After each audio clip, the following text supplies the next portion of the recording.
Friends, thank you for being here today. What if I told you that one of Canada's most trusted banks just got caught running a con so elegant, so technically sophisticated, that it fooled some of the smartest investors on Wall Street for 2.5 years?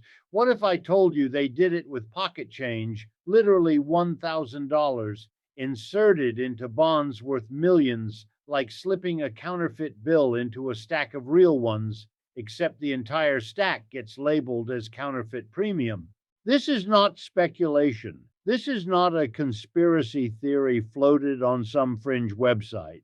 This is a mathematical reality, documented in a $40 million settlement with the United States Securities and Exchange Commission. And here's what should terrify you. This is the third major Canadian bank to be caught in a massive regulatory scandal in less than 12 months.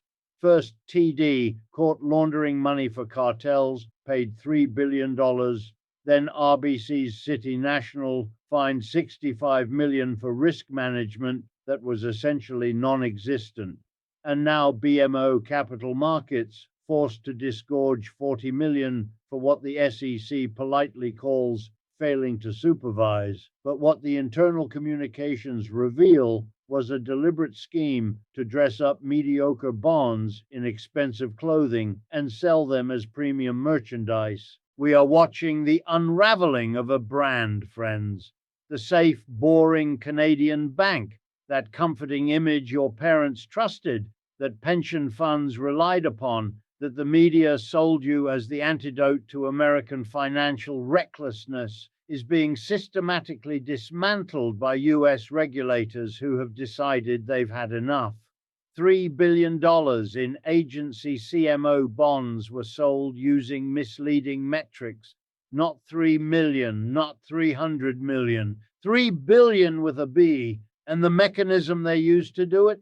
A sliver, a tiny, almost invisible sliver of high-interest mortgage debt, sometimes as small as $1,000, injected into pools of low-interest debt worth millions. This microscopic insertion was enough to hack the algorithms that institutional investors use to scan thousands of bonds per second, tricking the software into labeling the entire bond as high yield when it was anything but. This is a structural fault line, friends. This is not one rogue trader in a basement. This is a coordinated operation that ran from 2019 to 2022, overseen by managers who knew, because they were told by their own clients, that something was wrong, and who decided the solution was not to stop the fraud, but to change the cosmetics. That word cosmetics appears in their internal communications. Not fix the error, not investigate the complaint. Cosmetics, like putting makeup on a corpse and calling it healthy. And here's the thesis of inevitability you need to understand. This is not the end, this is the beginning. The SEC has set up what's called a fair fund, a pool of money specifically designed to compensate investors who were financially damaged by BMO's scheme. That means the US government has officially acknowledged that harm was done, that real money was lost, that sophisticated institutional players, the people with armies of analysts and risk managers, were fooled. And if they were fooled, what chance does the average retail investor have? More importantly, that fair fund is a legal breadcrumb trail. Every investor who bought one of these bonds now has a roadmap for a private lawsuit. The $40 million fine is just the parking ticket, friends. The real cost, the reputational destruction, the class action settlements, the loss of institutional trust, is the car crash, and it's coming. So let's go back to the beginning. Let's understand how we got here, because this story doesn't start in 2019 when BMO traders began their scheme. It starts much earlier, in the architecture of trust that was built between Canadian banks and American markets, and in the technological evolution that made this particular type of fraud not just possible, but almost inevitable. The bond market, friends, is the circulatory system of global finance. It is older than the stock market, more important than the stock market, and far less understood by the average person. When the Bank of England was founded in 1694, it was created for one purpose: to issue bonds, to turn the government's promise to pay into a tradable security. For over 300 years, bonds have been the foundation of wealth preservation, the boring, reliable asset class that pension funds and insurance companies depend upon because they are supposed to be transparent, predictable, and safe. The stock market is for gambling. The bond market is for adults. But here's the secret that most people don't understand: the bond market is now run by robots. Not literally, but algorithmically. When you have trillions of dollars in bonds trading every day across thousands of different issuers and structures, human beings can't possibly analyze them all. So institutional investors, hedge funds, pension funds, insurance companies use software to screen bonds based on specific criteria. They program the algorithms to search for high coupon rates, low default risk, specific maturity dates, and other metrics. The software scans, filters, ranks, and presents the best bonds to human traders who then execute the purchases. It's efficient, it's fast, and until 2019, everyone assumed it was foolproof. BMO's traders realized it wasn't. They discovered a loophole in how these algorithms calculated the weighted average coupon of a bond pool. Let me explain this in plain language, because this is the black box revelation that makes the entire scheme comprehensible. Think of it like a mortgage, friends, but in reverse. You go to a bank, you want to borrow money to buy a house, and the bank gives you a rate, let's say 4%. That 4% is your cost of borrowing. Now imagine the bank takes your mortgage and bundles it with 1,000 other mortgages, all at roughly 4%, and sells that bundle to an investor as a bond. The investor is now earning 4% interest on a pool of mortgages. Simple enough, right? But what if the bank takes that pool of 1,000 mortgages at 4% and adds just one tiny mortgage, $1,000 worth, at 10% interest? The math says the weighted average coupon should barely move. $1,000 at 10% in a pool of millions at 4% is a rounding error. But the algorithms BMO's clients were using didn't calculate it that way. They saw a high coupon component present and labeled the entire bond as high yield. It's like putting one drop of premium gasoline into a tank of regular unleaded and charging the customer premium prices for the whole tank. This is what BMO traders called sliver bonds. The sliver wasn't the product, the sliver was the exploit. And for 2.5 years, they sold $3 billion worth of these mislabeled bonds to investors who thought they were buying high yield securities, but were actually buying low yield junk dressed up in expensive packaging. Now, why would sophisticated investors fall for this? Because they trusted the data. When you're screening thousands of bonds per day, you can't manually verify every single metric. You rely on the reported coupon rate, the credit rating, the historical performance. You assume the seller, especially a seller with the reputation of BMO Capital Markets, a division of one of Canada's oldest and most respected banks, is providing accurate information. This is what economists call information asymmetry, and it's the foundation of every financial fraud in history. The seller knows more than the buyer, and the seller uses that knowledge gap to extract profit. But here's where the story gets darker, friends, because BMO didn't stumble into this by accident. They were told. In June of 2022, a market participant, a client, someone who had bought these bonds, complained directly to a BMO banker. The complaint was specific: "You are not selling what is advertised." This wasn't a vague suspicion. This was a direct accusation. And what did BMO do? Did they launch an internal investigation? Did they halt sales pending a review? No. According to the SEC's findings, the BMO team discussed how to change the cosmetics of the bonds to keep the sales flowing. Cosmetics, that word is a smoking gun, friends. It reveals intent. It reveals that the people running this operation understood they were selling an illusion, and their solution was not to fix the product, but to make the illusion more convincing. This is what separates a mistake from a fraud. A mistake gets corrected, a fraud gets concealed. And this leads us to the system's most crucial secret, which we will explore in a moment. But first, you need to understand the regulatory landscape that allowed this to happen in the first place, because the story of Canadian banks in American markets is a story of a golden age that is now violently ending. For decades, Canadian banks operated in the United States with a certain immunity. They were seen as the good banks, the boring banks, the banks that didn't blow up during the 2008 financial crisis because they were conservative, well regulated, and risk averse. American regulators gave them the benefit of the doubt. If a US bank and a Canadian bank both had compliance issues, the US bank got the hammer and the Canadian bank got a warning. This wasn't official policy, but it was the culture.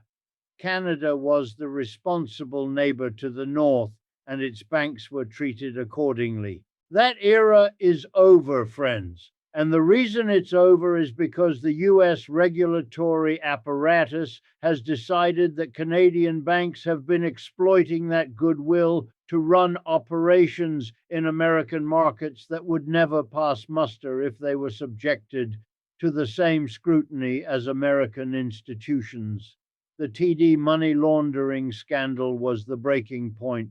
$3 billion in fines for allowing cartels to wash drug money through US branches. That wasn't a compliance failure, friends. That was institutional corruption.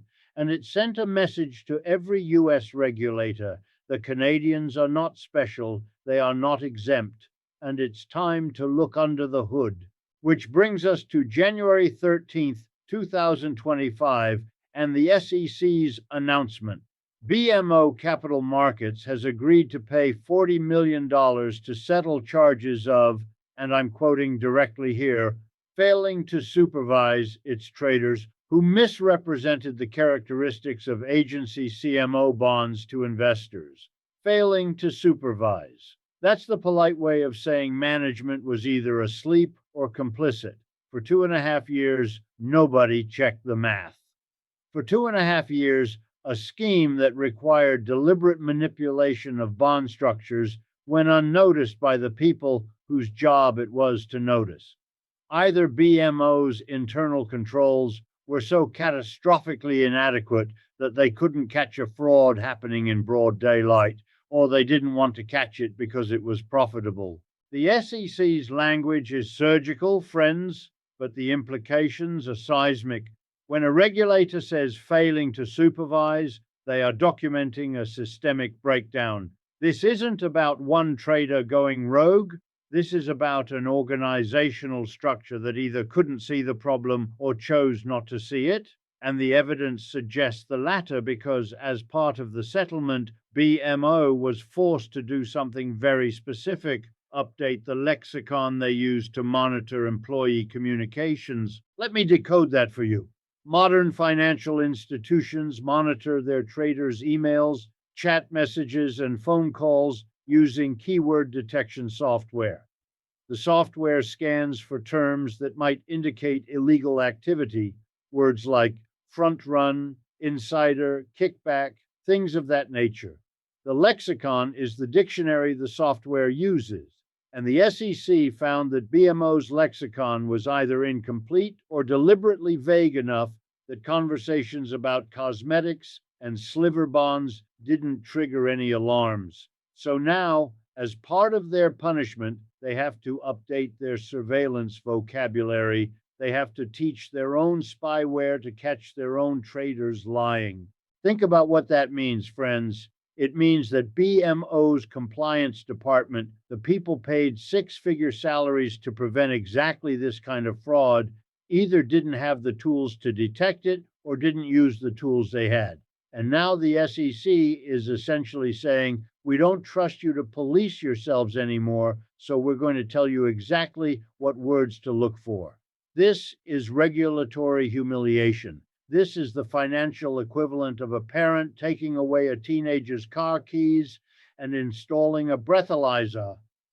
But here's the canary in the coal mine that should terrify every investor. This is the third time in 12 months that a major Canadian bank has been caught in a massive US regulatory scandal. Not 3 years, not 3 decades, 12 months. Let me walk you through the pattern because patterns are how you predict the future. Canary 1, TD Bank, October 2024. $3 billion in fines for money laundering. Not suspicious activity that should have been reported. Actual money laundering. Drug cartel money flowing through TD branches in Florida and New York, with bank employees allegedly accepting bribes to turn a blind eye. The Department of Justice called it pervasive and long-standing.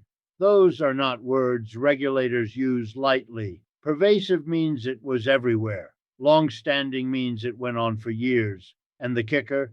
TD's compliance department filed over 1,000 suspicious activity reports that were never properly investigated. The system saw the crime, flagged the crime, and then the humans in charge decided to ignore it because investigating would hurt the bottom line. Canary 2, RBC's City National Bank, August 2024. $65 million in fines from the Office of the Comptroller of the Currency for what they called unsafe and unsound practices in risk management. Translation, City National, which RBC bought in 2015 for over $5 billion, was operating without adequate controls to detect money laundering, terrorist financing, or sanctions violations. For years, RBC bought a bank, integrated it into their operations, and apparently never bothered to install the basic compliance infrastructure that every financial institution is required by law to have. This wasn't negligence, friends. This was willful blindness at the institutional level. And now, Canary 3, BMO, January 2025. $40 million for systematically misleading investors about bond characteristics. 3 canaries, 3 different types of fraud, but one common thread: Canadian banks operating in US markets with a cowboy mentality, assuming they could get away with behavior that would get an American bank shut down immediately. This is the pattern, friends. This is the coordinated crackdown. And if you think it's going to stop here, you're not paying attention, because the US regulatory apparatus, the SEC, the OCC, the Justice Department, the Federal Reserve, has now established a precedent. Canadian banks are no longer granted the presumption of competence. They are now high-risk counterparties, institutions that require enhanced scrutiny because they have proven repeatedly that their internal controls are either inadequate or non-existent. And here's where the trap closes, because BMO now finds itself in a no-win scenario that every corporation in crisis eventually faces. It's the regulatory catch-22, and it works like this. If BMO admits guilt, if they stand up in public and say, yes, we deliberately misled investors, they open themselves up to a tidal wave of private lawsuits. Every investor who bought one of these bonds can now sue for fraud, for misrepresentation, for breach of fiduciary duty. The legal exposure would be catastrophic, potentially billions of dollars, because unlike regulatory fines, private lawsuits can include punitive damages. Juries don't like banks that lie. Juries especially don't like banks that lie to other banks and pension funds and sophisticated investors, because if the pros can't trust the system, what hope does the average person have? But if BMO settles without admitting guilt, which is exactly what they did, the stain remains. The settlement is public. The SEC's findings are public. The $40 million price tag is public. Every institutional investor on Wall Street now knows that BMO got caught running a deceptive scheme for 2.5 years.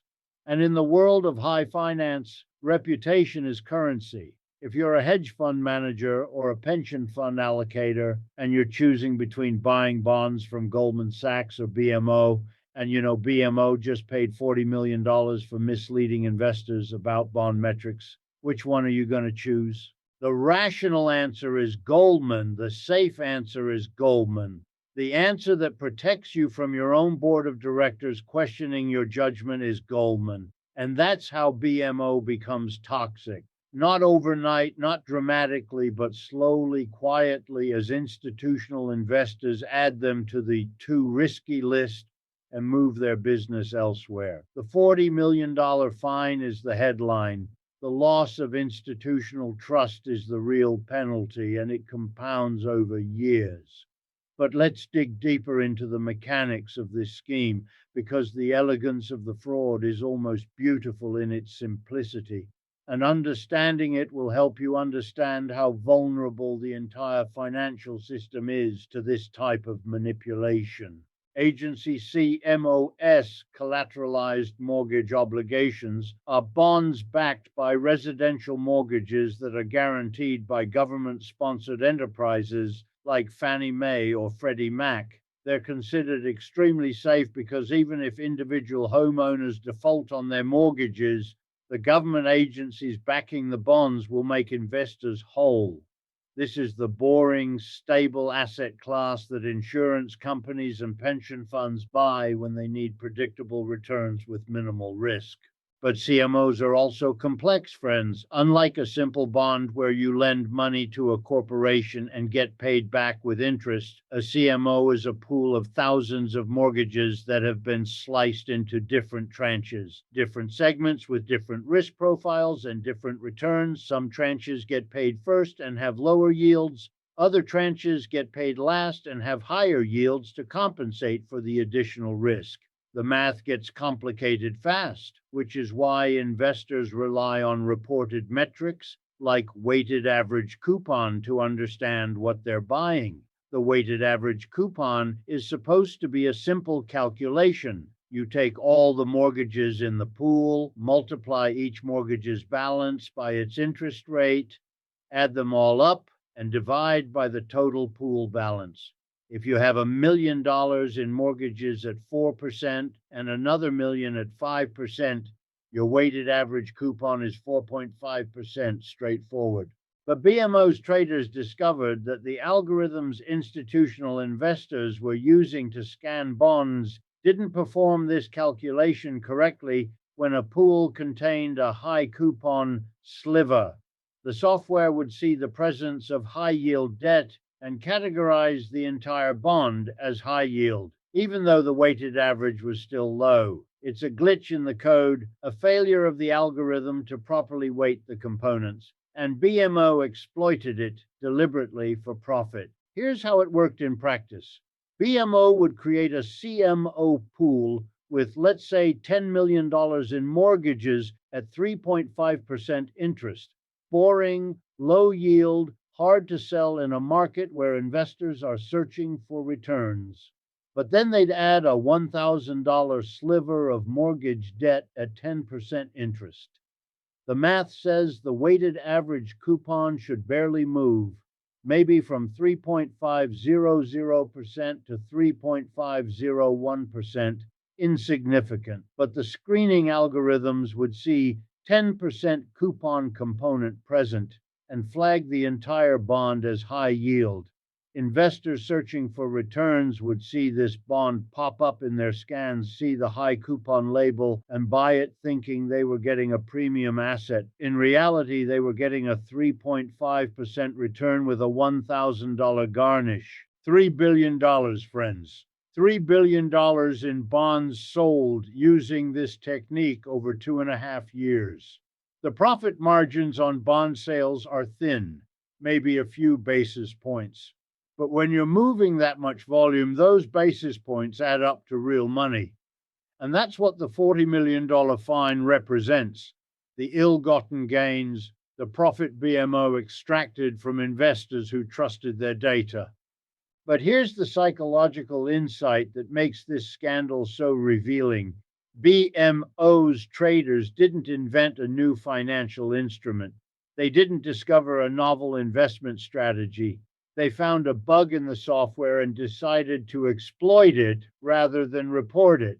And that decision reveals something profound about institutional culture, because somewhere along the chain of command, someone had to approve this. Someone had to structure these bonds. Someone had to review the marketing materials. Someone had to interact with clients who complained. And at every step, the decision was made to keep going, to keep selling, to change the cosmetics rather than fix the problem.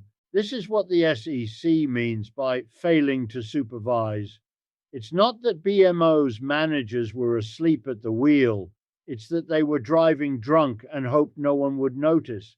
And for 2.5 years, they got away with it because the US regulatory system was stretched thin, because Canadian banks were assumed to be trustworthy, because the bond market is so vast and complex that catching this kind of fraud requires either a whistleblower or a very thorough audit. They got caught, friends, and now the question is, what else are they hiding? Because that's the real horror of this story, friends. It's not that BMO got caught, it's that they got caught after 2.5 years, which means the systems designed to detect this type of fraud, the internal compliance audits, the regulatory examinations, the third-party oversight, all failed. And if those systems failed to catch something this systematic, this profitable, this mathematically documentable, what are they missing right now? This is the convergence, friends. This is where three powerful forces collide to create the perfect storm that is reshaping Canadian banking in American markets. Let me walk you through each force, because understanding them individually will help you see why their combination is so devastating. Force 1, algorithmic trading and the death of human judgment. The bond market today is not the bond market of 20 years ago. In the past, a portfolio manager would receive a stack of prospectuses, read through the details, analyze the risk-return profile, maybe make a few phone calls to verify the data, and then make a purchase decision. It was slow, it was expensive, but it was thorough. Human beings were looking at human-generated data and making human judgments. That world is gone. Today, algorithms scan, filter, rank, and in many cases, automatically execute trades without human intervention. The speed is extraordinary. The efficiency is unmatched, but the vulnerability is absolute, because algorithms are only as good as the data they're fed. And if that data is deliberately corrupted, the algorithm has no way of knowing. It can't call up BMO and say, hey, this weighted average coupon seems suspicious. It just processes the input and generates the output. Garbage in, gospel out. This is what BMO's traders understood, friends. They understood that in a world where robots make the buy decisions, you don't need to convince a human being that your product is good. You just need to trick the robot's filtering criteria, insert a sliver of high-yield debt, watch the algorithm categorize the bond as high yield, and let the system do the selling for you. It's elegant, it's efficient, and it reveals a structural fragility in modern finance that nobody wants to talk about, which is that we've built a trillion-dollar infrastructure on the assumption that the data is honest. Force 2, human greed and the exploitation of trust. But algorithms don't commit fraud, friends. People do. And the people at BMO who designed and executed this scheme made a calculated decision. We can make more money by lying than by telling the truth. And the probability of getting caught is low enough that the expected value of the fraud exceeds the expected cost of the penalty. This is how rational actors behave in systems where enforcement is weak and penalties are predictable. You run the numbers.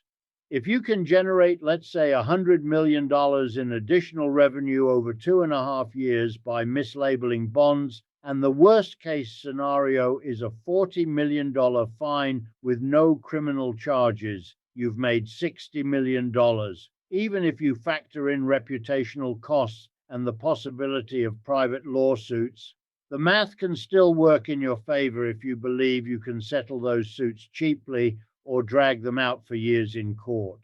This is the cost-benefit analysis of corporate crime, and it's why financial fraud persists despite decades of regulatory crackdowns. The penalties are too small, too slow, and too predictable. Nobody goes to jail. Nobody loses their license. The bank pays a fine, which is really just a line item on the balance sheet, a cost of doing business, and life goes on. Except it doesn't, not anymore, because of Force 3.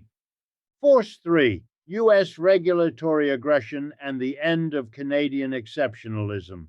The United States regulatory apparatus has decided that Canadian banks are no longer allies. They are targets. And the reason they're targets is because the cost of their failures has started to exceed the political benefit of maintaining the friendly relationship. Think about it from Washington's perspective, friends. For years, U.S. regulators gave Canadian banks the benefit of the doubt because Canada was a stable, friendly, economically integrated neighbor. Canadian banks operating in U.S. markets were seen as a net positive. They brought capital, they created jobs, they provided competition. But then TD got caught laundering drug money. Then RBC's City National was found to have compliance systems so broken that they couldn't detect terrorist financing. Then BMO got caught running a systematic fraud on sophisticated investors. At a certain point, the political calculus shifts. It's no longer how do we maintain this relationship? It's how do we protect American investors and American markets from foreign institutions that have proven they can't be trusted. And once that shift happens, the gloves come off. This is what people mean when they talk about the compliance collapse narrative.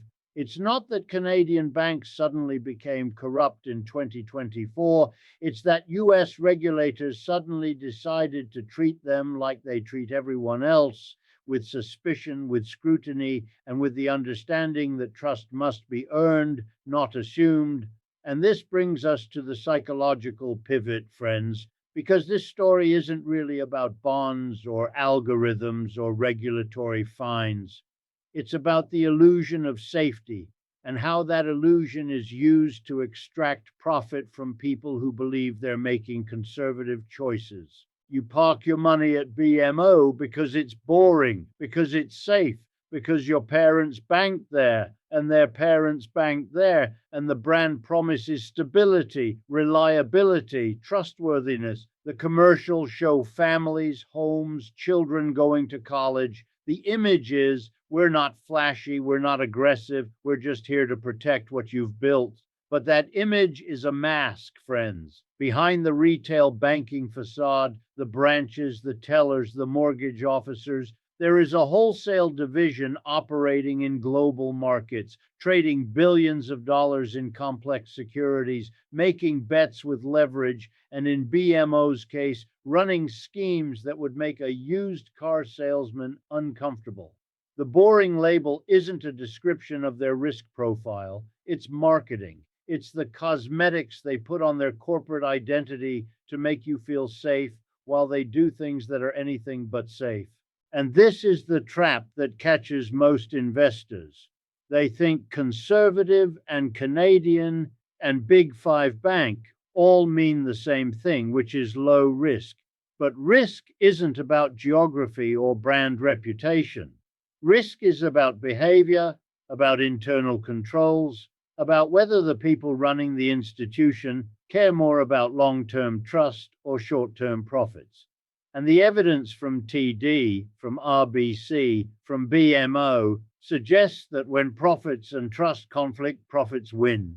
So here is your binary choice, friends. Here is the call to action that you must confront if you have money, investments, or faith in the Canadian banking system. Choice one, you can continue to trust. You can tell yourself that these scandals are anomalies, that the fines are evidence the system is working, that Canadian banks will learn their lessons and reform their practices. You can believe that BMO's $40 million penalty will deter future fraud, that the updated lexicon will catch the next scheme, that institutional investors will forgive and forget. You can maintain your faith in the illusion of safety. Or choice two, you can recognize what these three scandals reveal, which is that the big five Canadian banks are not conservative institutions. They are global financial conglomerates that operate with hedge fund risk profiles under the protective branding of maple leaves and family values. They have proven repeatedly that their internal controls are inadequate, that their management culture tolerates, if not encourages, deceptive practices, and that they will exploit every loophole, every regulatory gap, every algorithmic vulnerability they can find until someone forces them to stop. The professionals got scammed, friends. The sophisticated institutional investors with armies of analysts and risk managers and proprietary screening software, they got fooled by a $1,000 sliver inserted into a multi-million-dollar bond pool. If they couldn't catch it, if they had to wait for the SEC to audit BMO and uncover the scheme and force a settlement, what chance does the average retail investor have? The answer is none. You have no chance. Because the game is rigged at a level so technical, so mathematical, so dependent on algorithmic screening and regulatory oversight that by the time you realize you've been misled, the money is already gone. But here's what you can do. Here's the action that follows from understanding. Watch the fair fund distribution. The SEC has set aside money specifically to compensate investors who were harmed by BMO's scheme. That money will be distributed over the coming months, and the process will be public. You'll be able to see who got hurt, how much they lost, and how long it takes them to get made whole. That distribution is a preview of what happens when trust breaks down, when institutions prioritize profits over honesty, when the cosmetics matter more than the product. And if you're a BMO customer, if you have accounts, investments, or business relationships with this bank, ask yourself whether you want to be associated with an institution that just paid $40 million for systematically lying to sophisticated investors, not because they made a mistake, not because they had a compliance failure they're working to fix, but because they found a loophole in how algorithms process data and they exploited it for 2.5 years until they got caught. This is not about punishing BMO, friends. This is about recognizing patterns. TD launders money, pays $3 billion. RBC's City National can't detect terrorist financing, pays $65 million. BMO tricks investors with sliver bonds, pays $40 million. 3 banks, 3 scandals, 12 months. The pattern is not Canadian banks occasionally make mistakes. The pattern is Canadian banks operating in U.S. markets have a systemic culture problem, and U.S. regulators are done pretending otherwise. And here's the final secret, the one that should keep you up at night. These are just the schemes they caught. These are the frauds that were so egregious, so profitable, so long running that they eventually triggered regulatory investigations. How many smaller schemes are still running? How many other algorithmic exploits have been discovered but not yet reported? How many internal complaints have been dismissed with promises to fix the cosmetics rather than the product? You don't know. I don't know. The regulators don't know, which is why they're tightening the net, why they're forcing BMO to update their surveillance vocabulary, why they're treating Canadian banks like high-risk counterparties instead of trusted partners. The golden age of Canadian banking stability was built on a foundation of American regulatory deference, friends. U.S. regulators assumed Canadian banks were well managed, properly supervised, and culturally conservative. That assumption is dead. It died when TD admitted to laundering billions. It was buried when RBC couldn't implement basic anti-money laundering controls. And BMO's $40 million fine is the eulogy. What comes next is not collapse. The banks are too big, too important, too systemically embedded in the economy to fail. What comes next is repricing. Institutional investors will demand higher returns to compensate for the elevated risk of doing business with Canadian banks. Regulators will impose stricter oversight, more frequent audits, tighter controls. The cost of compliance will rise. The flexibility to operate will shrink. And slowly, quietly, over years, not months, the competitive advantage that Canadian banks enjoyed in US markets will erode. This is the lesson, friends. Trust is a currency that takes decades to accumulate and seconds to destroy. BMO spent over a century building a reputation for stability and trustworthiness. They incinerated a significant portion of that reputation in 2.5 years, chasing profits from Sliver bonds. The $40 million is what they paid to settle with the SEC. The real cost, the institutional clients who quietly move their business elsewhere, the investors who add BMO to their exclusion lists, the regulators who now scrutinize every filing with suspicion, that cost will compound for years. And if you're sitting there thinking, but I'm just a retail customer, this doesn't affect me, you're wrong, because when a bank's institutional reputation craters, when sophisticated investors lose faith, when regulators start treating the bank as high risk, the costs get passed down. Higher fees, lower interest rates on deposits, tighter lending standards. The retail customer always pays for the wholesale division's sins. So watch the fair fund, friends. Watch how much money gets distributed, how long it takes, and whether the investors who got scammed ever really get made whole.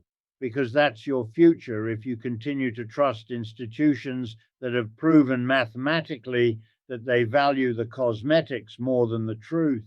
The boring Canadian bank is dead. What remains is a financial conglomerate wearing its corpse as a mask. And the only question that matters now is whether you're going to keep believing in the mask or whether you're going to acknowledge the reality underneath. Thank you for being here. Thank you for demanding better. And remember, in a world where algorithms make the decisions and humans design the exploits, the only safety is in understanding how the systems actually work, not how they're marketed to work. The illusion is over, friends. What you do with that information is up to you.